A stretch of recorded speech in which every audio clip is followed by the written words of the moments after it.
Buon pomeriggio a tutti.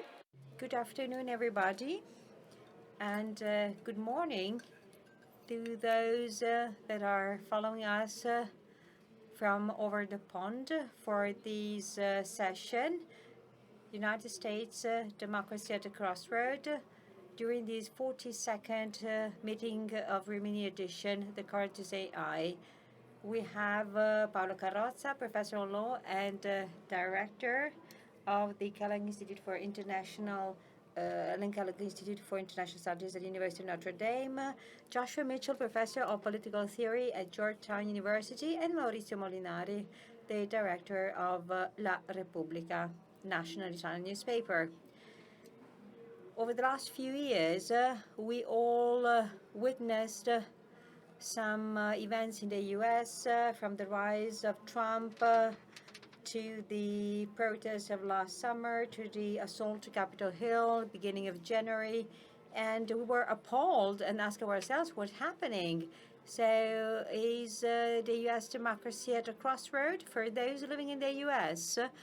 Well, these are like signs of symptoms that actually have been more and more frequent over the last years and decades in American society. In particular, I'm thinking about the crisis of the First Amendment, so the freedom of speech, to the growing polarization, to the collapse of the political party system replaced by very strong hyper-individualism, to the weakening of trade unions threatened by oligopolies and monopolies.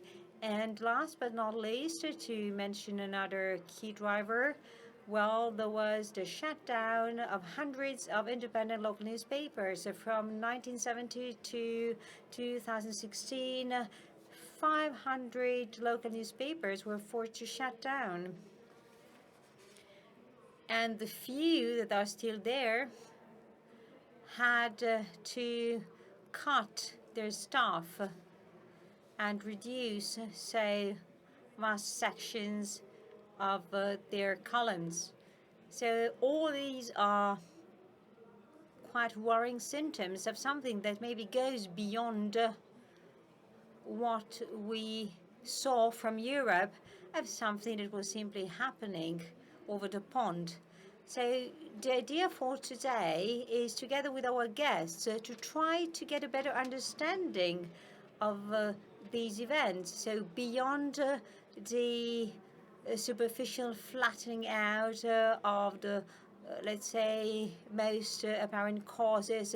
So beyond the blame game, so who's to blame for that? So beyond that, we would like to really get a deeper understanding, trying to delve much more into this phenomena and try to cast a historical look on these events.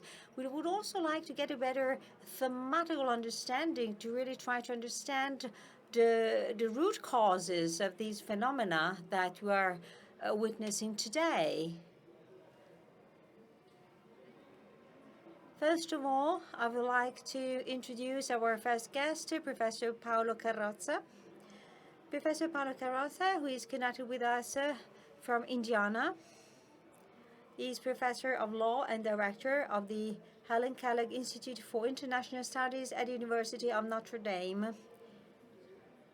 He specialized in constitutional law and Latin American European laws and international law and human rights. In 2015, he published, together with Vittoria Barsotti, Marta Cartabia, and Andrea Simoncini, the book Constitutional Justice in Italy in Global Context.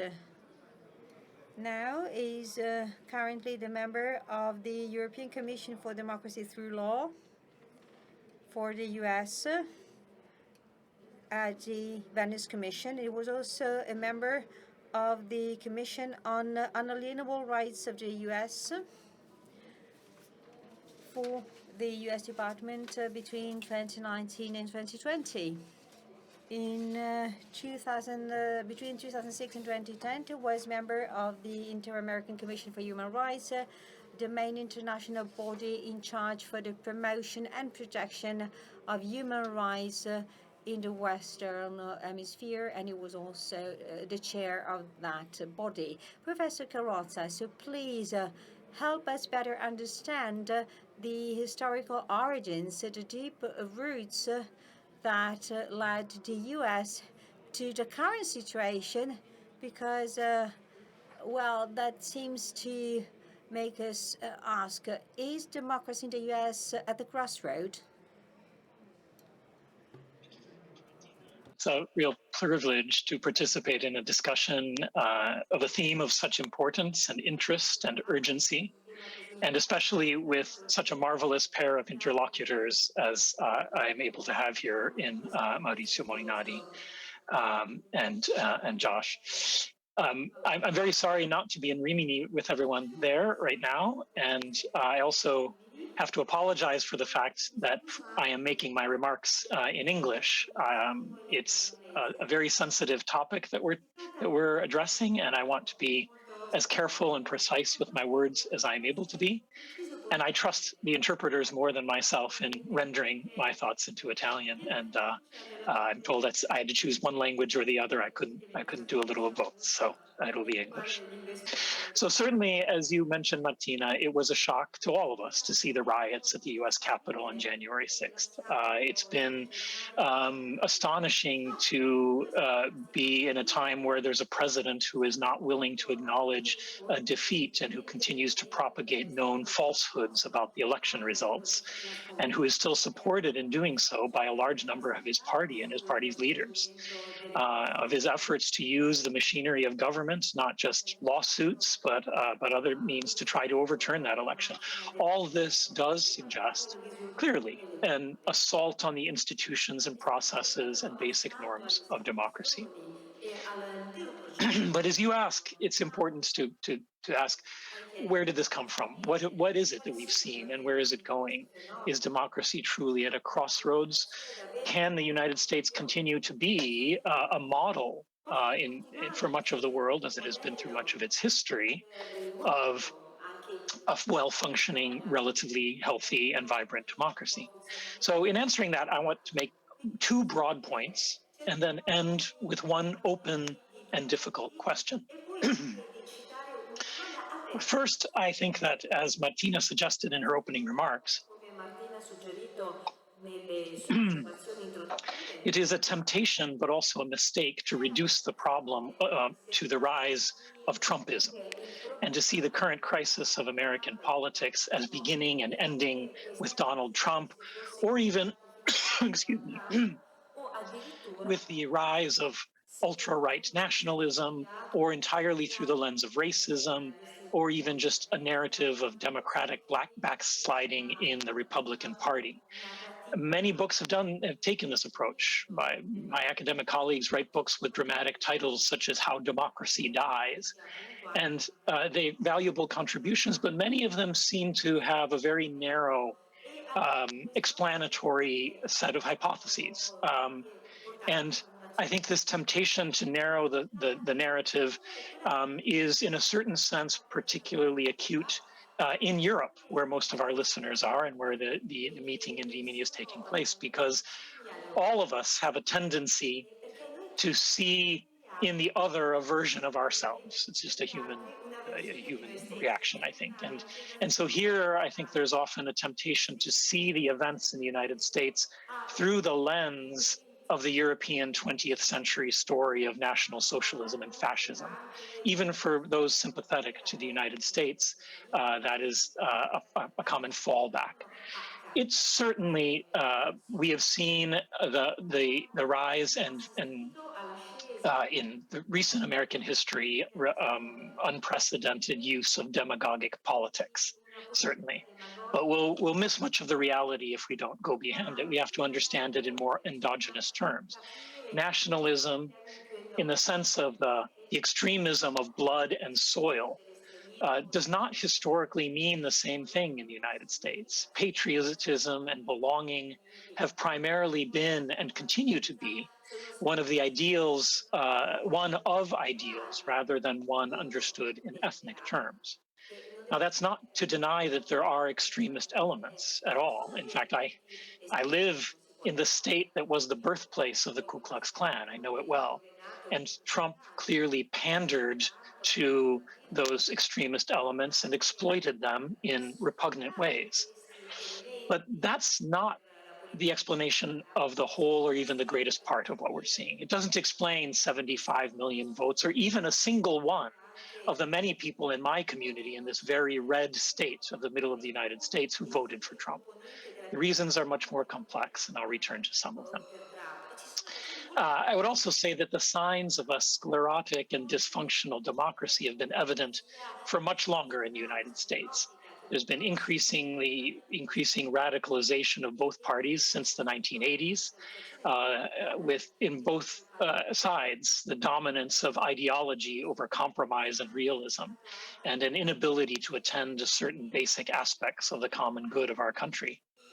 So I agree that it's better to see Trump and some of the current manifestations of dysfunction as a symptom, not a cause. The second broad point is related to the first. It is that the crisis of American democracy is not, in my view, primarily a political and institutional one, and it should not be understood primarily in political terms. We need to look at much longer term changes in society and culture. The cultural precedes the political. And the viability and success of democracy, as Tocqueville already saw clearly in the 1830s, depends on a variety of social and moral presuppositions, without which it necessarily decays or gets distorted and corrupted. The central presupposition that I think has been undermined by a variety of forces over the last 50 years in the United States is the ability to have a loosely shared understanding of what America is, of what it means, what are the common principles and ideals that unite us and provide a horizon for our common work together. Now, let me be clear, that narrative of what America or any other democracy means has always been contested, as it should be. It's never homogeneous. Democracy is and was and always will be a messy process of disagreements. But there does need to be some common core, some framework of accepted ideals within which that contestation can take place while maintaining enough of a common narrative of meaning that we have a sense of belonging to one another and to a common project. And the United States today is a deeply fragmented society precisely around these basic values and understanding of who we are and how the story of our country binds us together into a common people. Many acute observers have been seeing this for years, that America is coming apart, is more separated demographically and culturally than it has ever been, even that there are 4 Americas now, and so forth. So what has led to this fragmentation of the common identity? I think it's a toxic combination of different forces, and we don't have time to go into any of them in detail. But let me just mention briefly 6 of them, a quick list. Any of them would merit hours of discussion at the meeting. The first, I would say, is a gradual dissolution of social and communal ties of community life. Some of the things that you mentioned in your introduction, Martina, things that people like Bob Putnam and others have documented progressively for decades. A second one would be, and related, would be a weakening of family life and the cohesiveness of families. That place which most quintessentially first educates us as a seedbed of civic virtues. The third, and perhaps even greater than the other 2, has been a massive economic upheaval connected to globalization and technology, but which has left enormous numbers of Americans on the losing end of the changes without perceiving any prospect of being able to get out of it. That problem is not exactly one of inequality alone, although in this new Gilded Age, inequality is itself a problem, but even more, it's a loss of a sense of opportunity, of possibility, mobility, of hope. Fourth, I would say, I would add to the list an increasingly atomized individualism. Again, something we have talked about for decades, but now amplified by technology and increasingly leaving people intensely vulnerable to manipulation, to the temptations of extremism, to a culture of suspicion and hostility and conflict. Fifth, I would cite the steady decline of the importance and centrality of religion in American life, which so clearly, again, was identified by Tocqueville as the glue to keep the American experiment from devolving into anarchy and eventually tyranny. With the increasingly aggressive secularism in the society, there's a loss of the language and the ethos of responsibility to others, of mercy and forgiveness, of our own fallibility and limitations, of the existence of a common good. And finally, I would cite, as certain others have done, notably my former professor, Michael Sandel, in a recent book, a distinctive turn in the American version of meritocracy, something that began in the mid-20th century as perhaps an enviable system of increasingly open and equal opportunity, has gradually become the consolidation and hardening of the privileges of elites and of a sense of exclusion, not only economic, but cultural and moral, of the working class and of much of the lower middle class.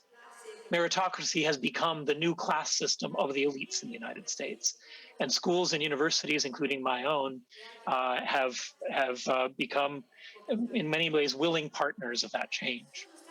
So now let me close with the open question. Is the era of American democratic strength over? Or can the vibrancy of its democracy be recovered? I don't exactly know. On the one hand, I think it is very possible that this is just the normal upheaval of democracy that happens periodically. As I said, it's always been messy, turbulent, and that turbulence has come in waves. The end of America has been a theme that has been invoked at a variety of other key moments in US history.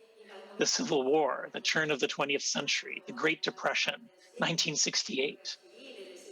So perhaps there's reason to think that this is just a passing phase.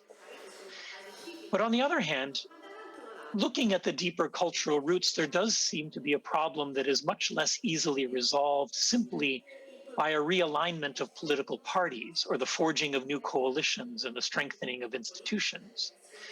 Destroying the social cultural foundations of democracy is much easier than generating them anew. But the crisis can be an opportunity for returning to basic questions, for re-examining ourselves. For this crisis to give birth to a stronger democracy, I think it has to provoke a fundamental question.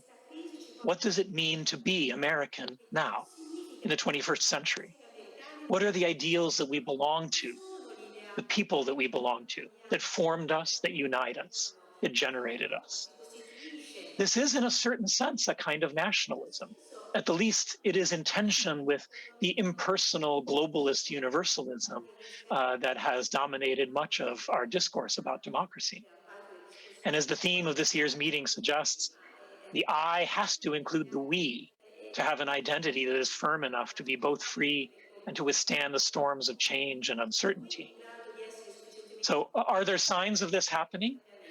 Well, I think two of the major currents right now are not very promising. Trumpian cynicism and opportunism has already shown itself to be a failure. One rising alternative, what we might call woke progressivism, is growing in intensity, but I think it is equally a dead end in the long run.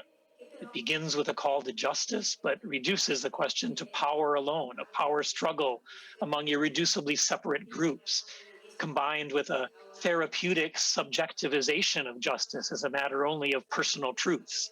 And so, as you pointed out in the introduction, speech itself has come to be seen as a form of harm, and reasoned discourse about difficult disagreements is made much more difficult. So both the we and the I require reason, persuasion, compromise, humility, these virtues necessary to democracy. Are there the beginnings of more constructive currents as well, politically, intellectually, educationally? I think so, but only in very small, perhaps interesting ways. But again, perhaps that's how it is, that the great things which change society begin small and locally and unseen in the smallest places. For myself, most of all, I see it in my students. I see in them every year a desire for something more than what society is offering them, for a great ideal, for something to belong to that makes them grow in their humanity. And the inability of that desire of the heart to be suppressed, I think, is the most sure place on which we can begin to build the strength of democracy again. So my own frame of mind, if you will, is perhaps not optimistic, and yet at the same time hopeful for the future of democracy in America. Thank you.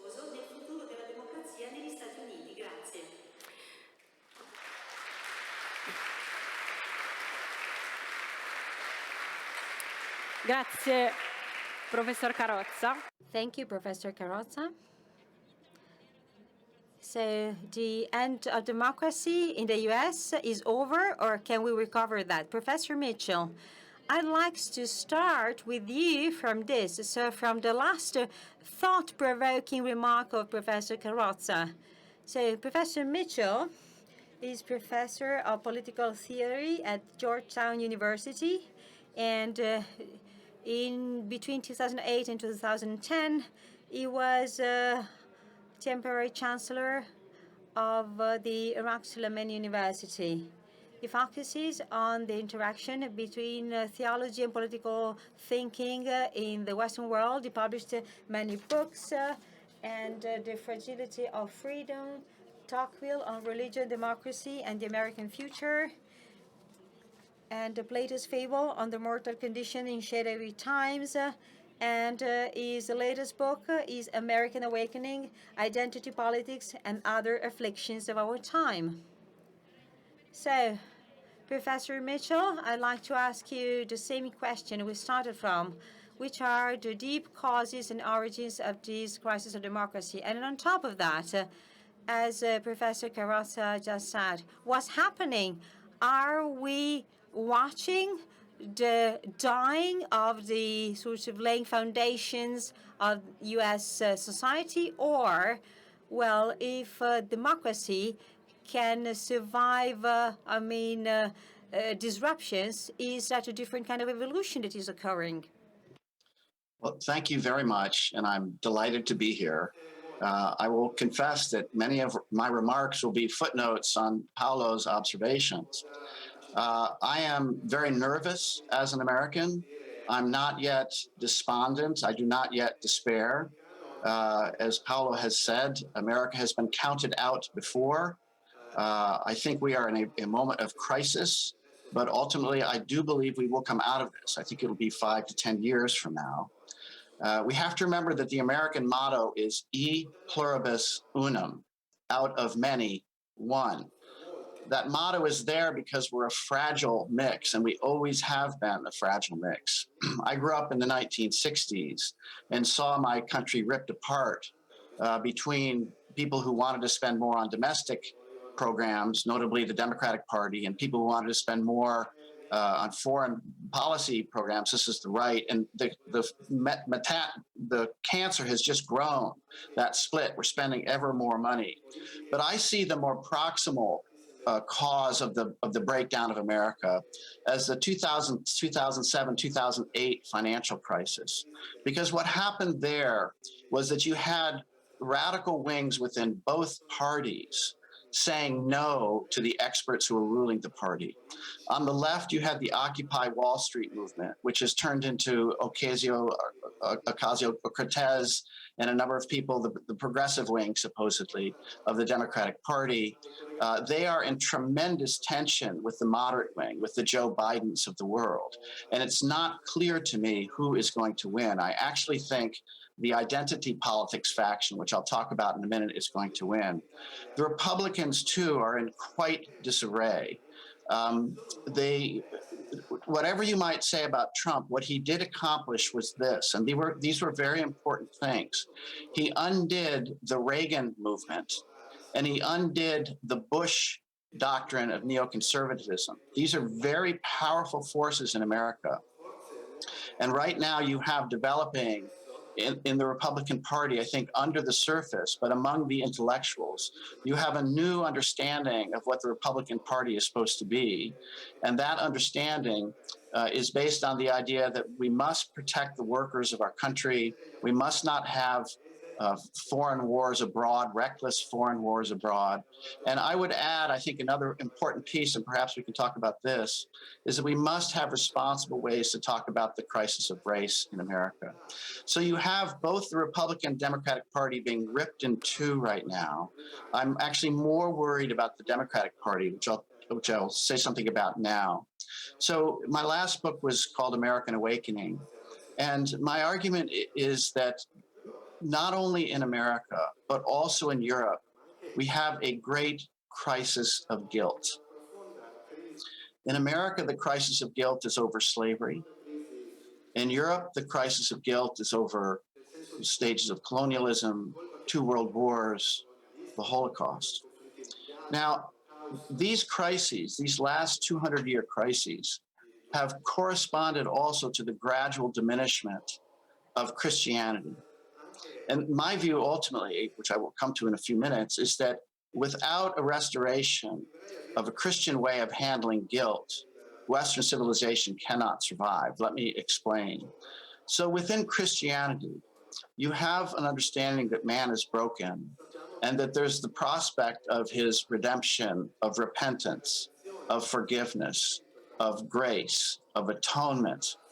These things are very important, and without them, you have no way to lift the burden of guilt from your shoulders. And so precisely at the moment when the issue of slavery in America reemerges in the 1960s, or rather the legacy of slavery reemerges in the 1960s, precisely in the post-World War II moment, where in Europe you have the collapse of colonialism, the awakening to the damage of the Holocaust. Precisely at these two historical moments, the church begins to disappear as a powerful force within society. And my argument is that the great peril, both to America and to Europe at this moment, is that there's this profound crisis of guilt and no way to atone for it. Now, the way this was atoned for in Christianity was that we had a divine scapegoat, Christ, who took upon himself the sins of the world so that we could have a healthy tomorrow, so that we could live refreshed. And we would make mistakes, but somehow we could constantly turn toward light from this darkness, thanks to God. But when you eliminate that as a prospect, and you only are reminded on a daily basis of the guilt that you bear as an American or as a European or as a member of a particular European nation, sooner or later the weight becomes absolutely unbearable. And so what has happened on the left is that identity politics has turned away from the divine scapegoat, that is Christ, and turned toward what I call a mortal scapegoat. And for right now, it's Western man. And the idea of the left is that if we can scapegoat him, then we can take away all the sins of the world. This is why in Europe and in America today, the bet that is being made, the invitation that is being extended by the left is this: you are guilty because of your nations. You're guilty because you have a certain view of the family. You're guilty because you have a certain view of the church. You're guilty because of all of your history and all of your monuments. In order to lift the weight of your guilt, what we will do is we will renounce our nations, we will renounce our families, we will renounce our churches, we will renounce our history. This I take to be a deeply, deeply destructive impulse that is racing its way through American society, and I think racing its way through Europe. I think part of the reason why Europe is so quick to give up on the idea of the nation is because there's no way to atone for its guilt. I do not believe in nationalism. This is a terrible opposition that gets set up. That is the opposition between universalism and nationalism.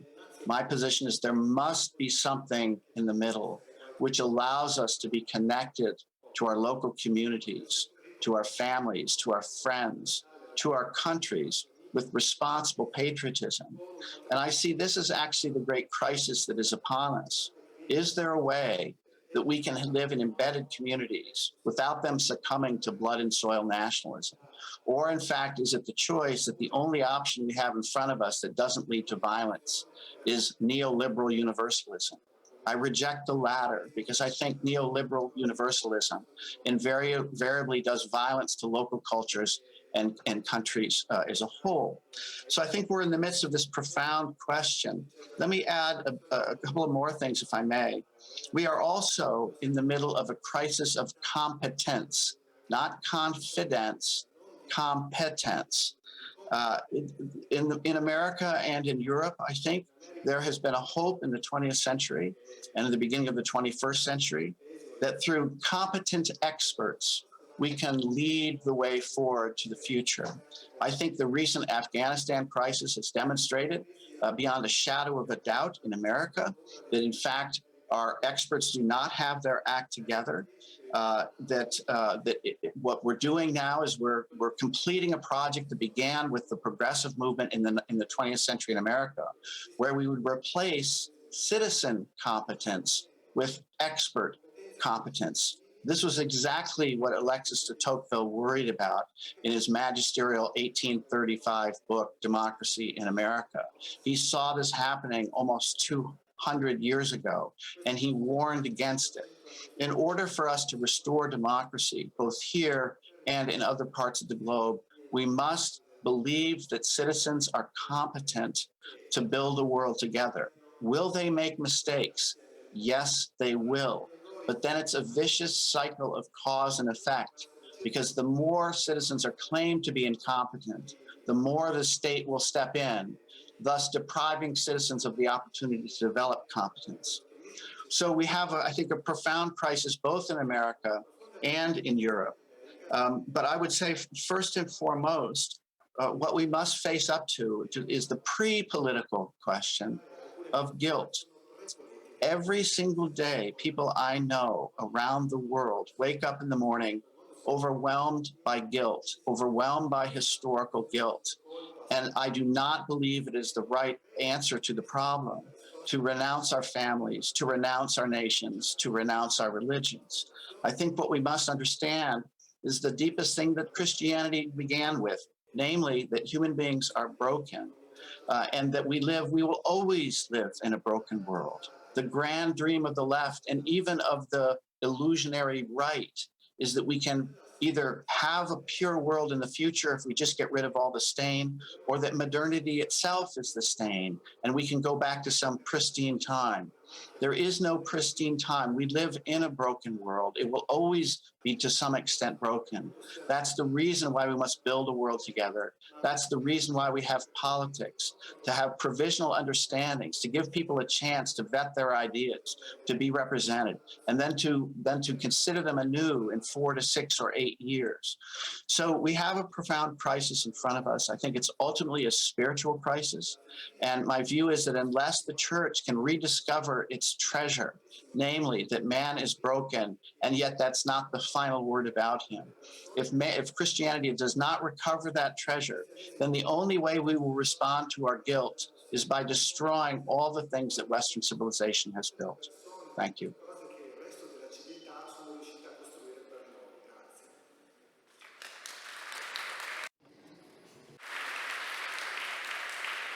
Grazie, professor. Thank you, Professor Mitchell.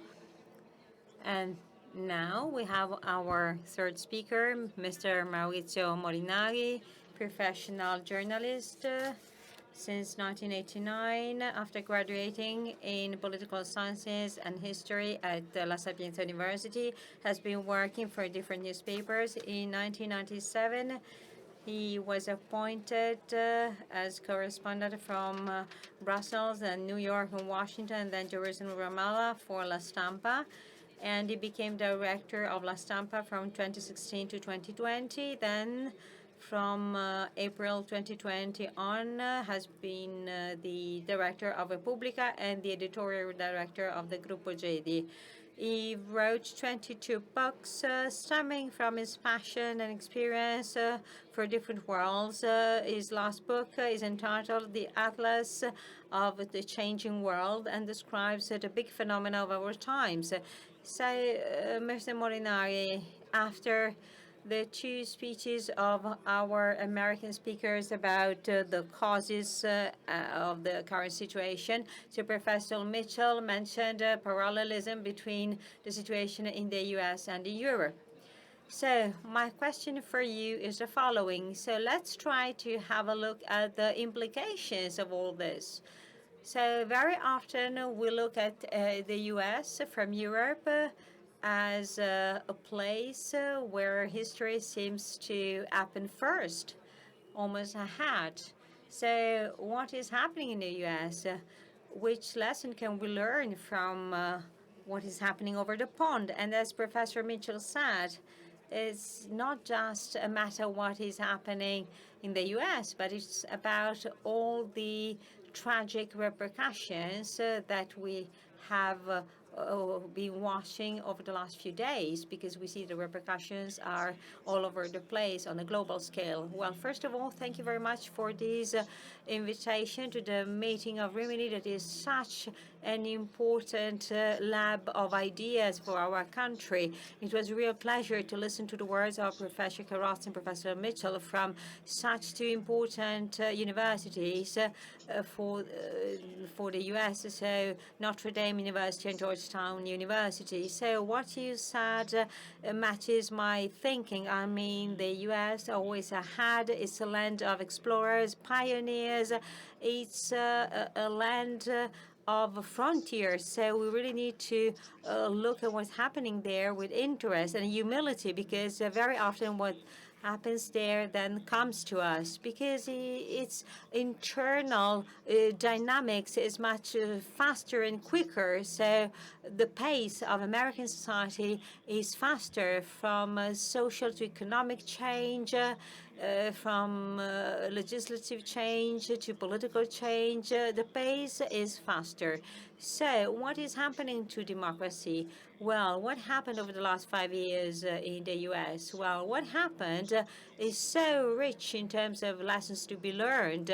So we should really look very carefully at that to understand long before judging.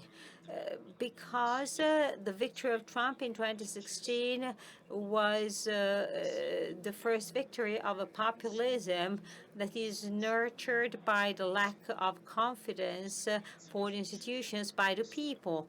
And so there was this kind of protest that has basically three leading causes. So the economic and social inequalities resulting from the globalization in the most advanced country in terms of economic globalization, especially because of the repercussions on the middle class. And then we have the protest against the corruption of the political class, and then the suspicion vis-a-vis immigrants. And this is something that has always been there in the American society.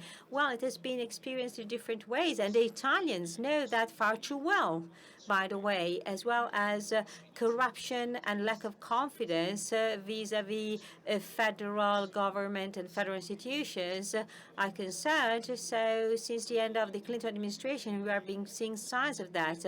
But the most destructive element are inequalities. So globalization makes that so evident from the Appalachian areas to all both coasts. So the middle class feels impoverished and depauperized, so it accuses the political class of having been forgotten, so the so-called forgotten men, and those are the people electing Trump and bringing him to the White House. And Trump does not try to manage the process, but instead it somehow tries to extol this populism, and the president himself decides to, discuss and put at stake the institutions that elected him until the dramatic events of January the 6th, when his most extreme and violent supporters assault violently Capitol Hill. But the very first lesson to be learned is that all that led to Biden election. So it's Trump's opposite. And Biden's supporting coalition shows for the very first time in a very clear way that populism can be defeated. And that is a proof for us Europeans, because Trump got 70 million votes, never so many for, a leaving president. But in spite of that, he loses because, on the one hand, we see that certainly his supporters feel stronger. But on the other hand, we have another coalition that is stronger because it's based on the fight for rights, a new kind of rights, a new generation of rights, from the LGBT rights to a new vision of women's rights to a new minority rights claiming, starting from Afro-Americans, and then new rights like the right to be protected from climate change. All these topics and issues bring a new generation of electing people to the, to the polls. So we have Republicans fleeing away from populism. So we have this combination of factors that make these rights supporters win. So Trump won the first time, but the second time around, populism was defeated. So it can be defeated through polls, and this is a lesson that is very important for Europe. Some have started to think over that. Certainly the impact of that was very, very strong, because if we talk about rights in general, for instance, LGBTQ rights and women's rights are less rooted here than in the US. The very same idea of, for instance, the right to be protected from climate change, claiming rights vis-a-vis states.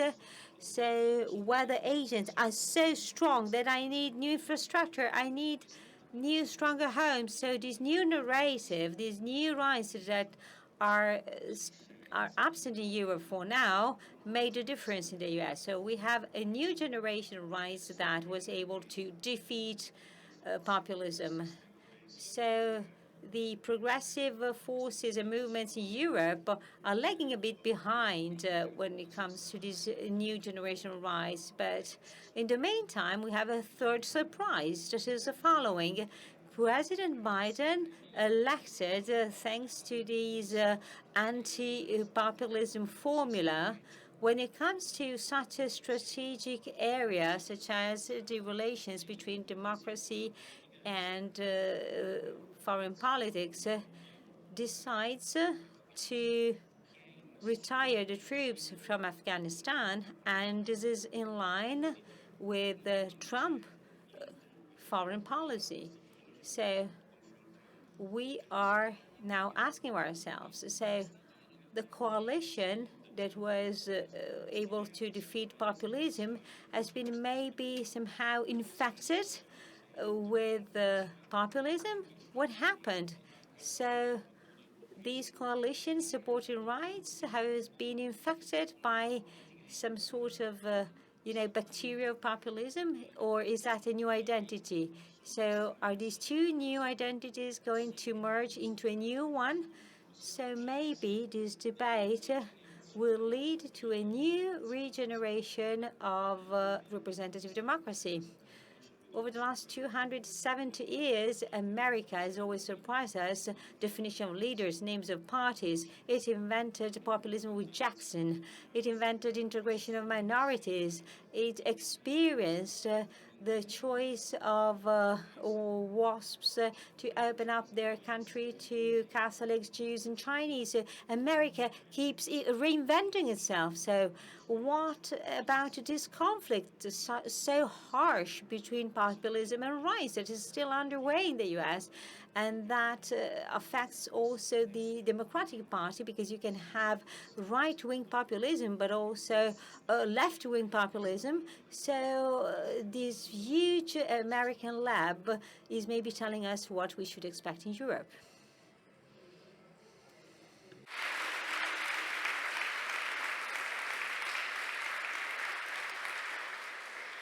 Grazie.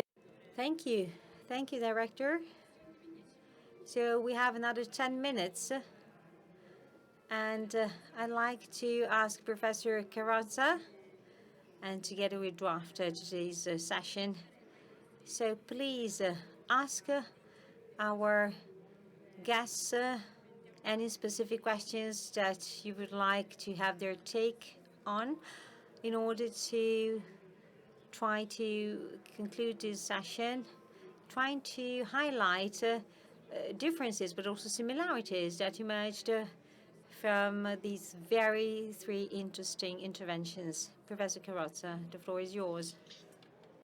Thank you very much, Martina, and thank you above all to Josh and Maurizio for such fascinating interventions. I wish we even more now that we were all present physically in Rimini, so that afterwards we could retire to one of the fine restaurants in the pavilions there and continue this conversation for hours. There's so many wonderful points. And with the few minutes that remain, perhaps we'll have time only for one question apiece, but if we can, we'll fit in a second one. But let me start with you, Josh. You invited us to reflect a little bit more on race. So I'd like to open that door for you a little bit. What are the responsible ways to talk about race in America today that would be constructive of the future of democracy rather than even more damaging to it? And I might sort of gloss the question with this. Of course, not just the death of George Floyd, but even going back to the violence and riots in Ferguson in 2014, there's been a new consciousness, a new awareness of racial injustice in the United States. And for many, it has been, I think, the hope that this might lead to one of the series of great moral renewals of the United States historically, as has happened before, as has happened in the civil rights movement, in the women's suffrage movement, in the abolitionist movement. And that doesn't seem to be the case, or at least it feels different, right? Why does it feel different? Why does Black Lives Matter and the struggle for racial justice and today and all of the discourse around it feel so different? And what implications does that have for the future of our democracy? And how could we be more responsible about talking about race as you implore us to be?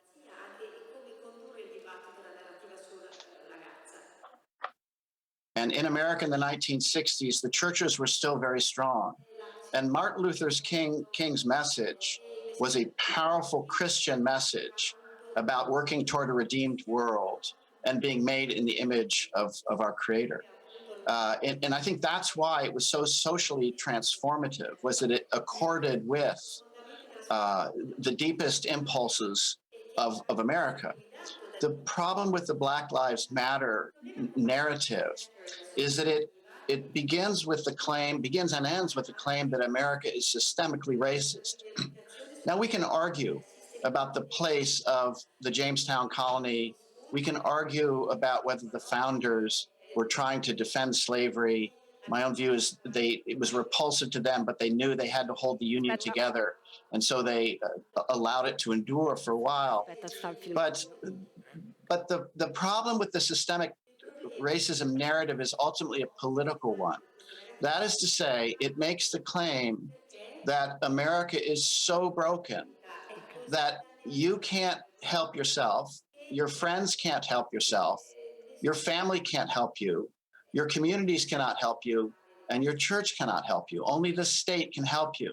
Now, this is remarkable in terms of the history of African American thought, because if you look at African American thought for the last 250 years, while there's been huge differences, there has been a belief that agency matters, that Black agency matters, and Black agency can redeem Blacks from the scourge of slavery. What's frightening to me about the systemic racism narrative of identity politics and Black Lives Matter is it basically says only the state can step in. The state will protect you in every possible way. Martin Luther King was very, very clear on this. The state should supplement the mediating institutions of family and church, but not override them. And the catastrophe in Black America since the Civil Rights Movement is that the mediating institutions so necessary for the thriving of Black America have been undermined by the state. This is a huge problem. I'd like to say one thing, if I may, to Maurizio's wonderful comments. Liberalism is committed to rights, and pluralism is a wonderful thing. And you said it yourself. We've had all these new groups that come in. The issue before us now is slightly different, though. In my view, one can be committed to the rights of gay rights, transgender, but I don't think that's the way it's ultimately being formulated. The way it's being formulated today is you are guilty of some sort of thought crime if you believe the family in its conventional understanding is correct. This is a big problem. In other words, now the push to rights are not supplements to existing social arrangements, but rather replacements for them. And that is why there is such tremendous pushback. I'm a liberal pluralist. My father's family came from Lebanon. My mother's family came from Wales. I love this country because it has been a pluralist country. But my worry today is that the left isn't thinking in terms of pluralism. They're making the exception the rule, rather than the exception being the exception to the rule. In other words, the family can no longer be a man and a woman. You're somehow guilty of a thought crime if you believe that. And so to defend the transgender movement, you have to renounce the conventional family. That's the mistake, I think, that's being made by the left, which is, in fact, bringing people into the resistance movement. Lots of people are prepared to say, gay rights, fine, even transgender rights, but don't tell me I'm guilty of a thought crime. And I think that's the pushback here.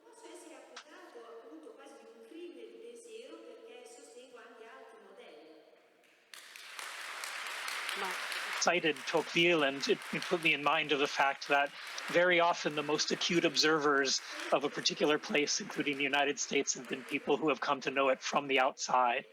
And so I appreciate very much your insights. I'd like to invite you first to respond to what Josh just posed to you as a comment or a question, but maybe do so in the context of an added question as well that's similar to it. You linked together inequality, rights, and populism in a very interesting way. And it strikes me that one of the distinctive things of those who have suffered from economic marginalization and who have been the losers of the economic transformation also evidently feel intensely, as you put it, forgotten.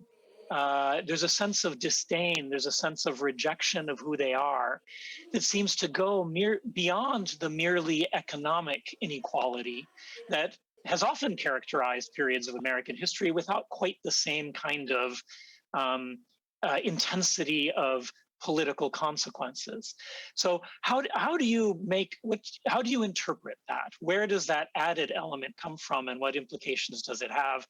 And I think it's related to Josh's question because it also provokes us to ask, how does it relate to the distinctive push of some of the new rights, which are understood by some as a rejection of their traditional ways of life?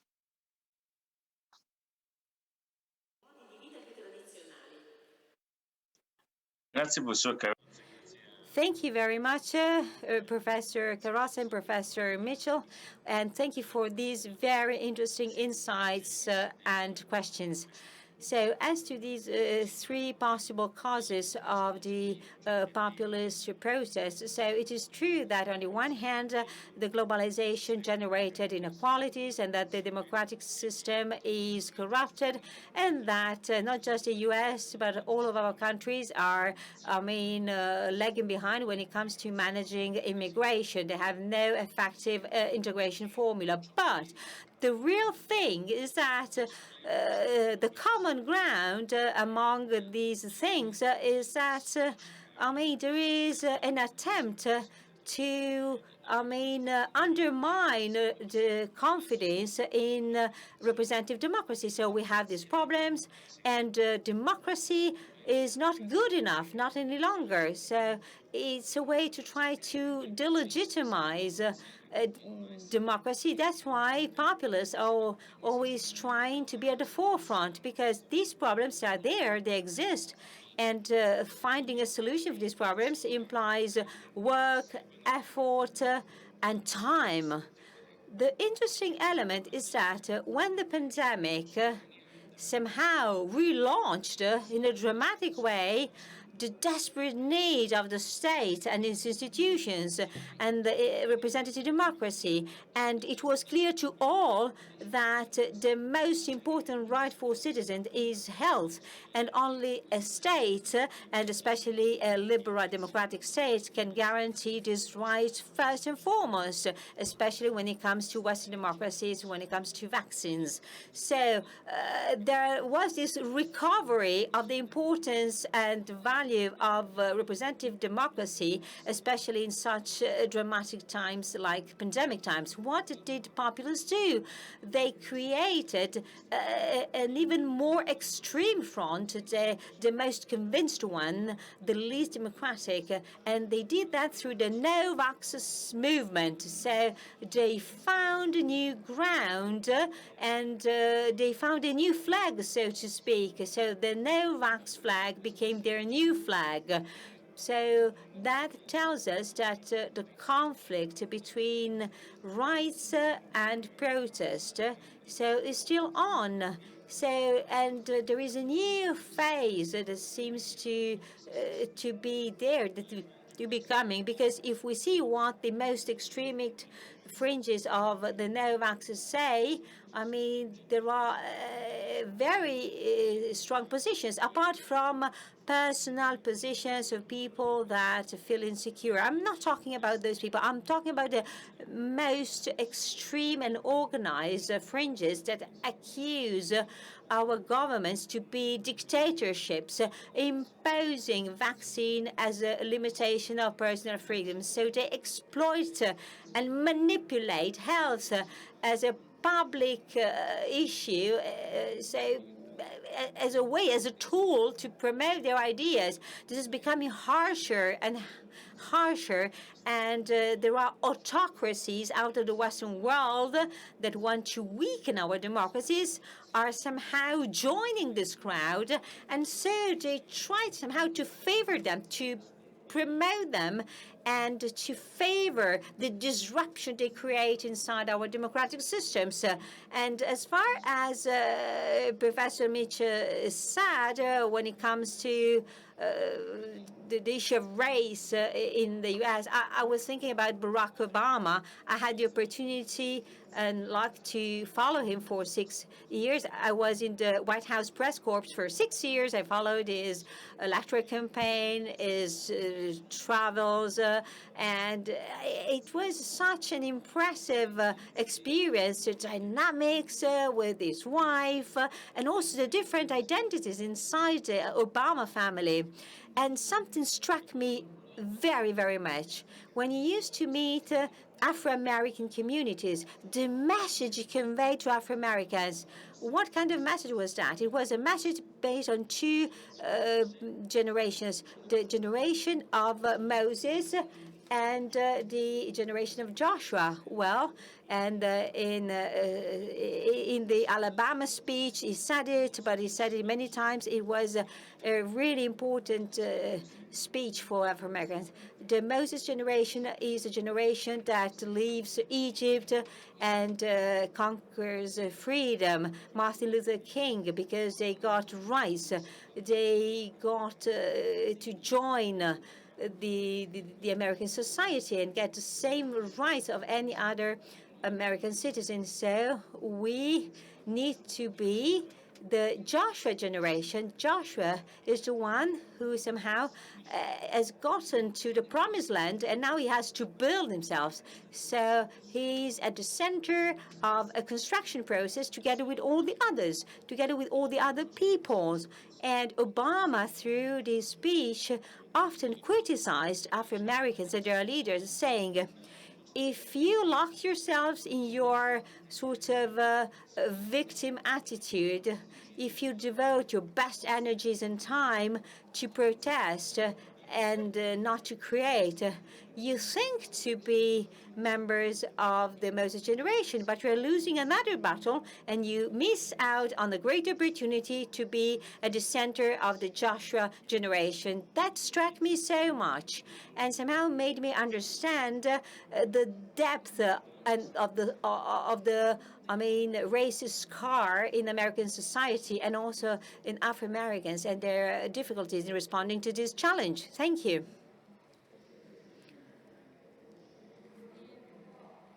Thank you, Director. And Tina, I would ask a dozen more questions if we had time, but per continuare questa conversazione, ma mi sembra evidente. well, it seems to be clear that we had so many insights from this very interesting conversation. I mean, you raised so many things, many topics, and it was really fruitful, a lot of food for thought. Thank you very much, and I hope to be able to better delve those topics in the future. As Dorothy Thumpton said in the 30s, she said that the war against democracy starts with destruction of the democratic temper, the democratic method, and the democratic heart. Democracy can be saved only by democratic men and women. As we experienced, and it was a real delight to listen to their words, men and women who have the courage to say "I," as Professor Carrozza said in his opening remarks. This is the only way to keep places like the meeting exist, places where you can really say and have the courage to say "I." I really thank our guests, and thank you for following us from Rimini, from the world. And it is very important to donate to support events like this. So please do not hesitate to donate, and I wish you a very nice evening or a very nice day according to the time zone where you are. Thank you very much. Bye.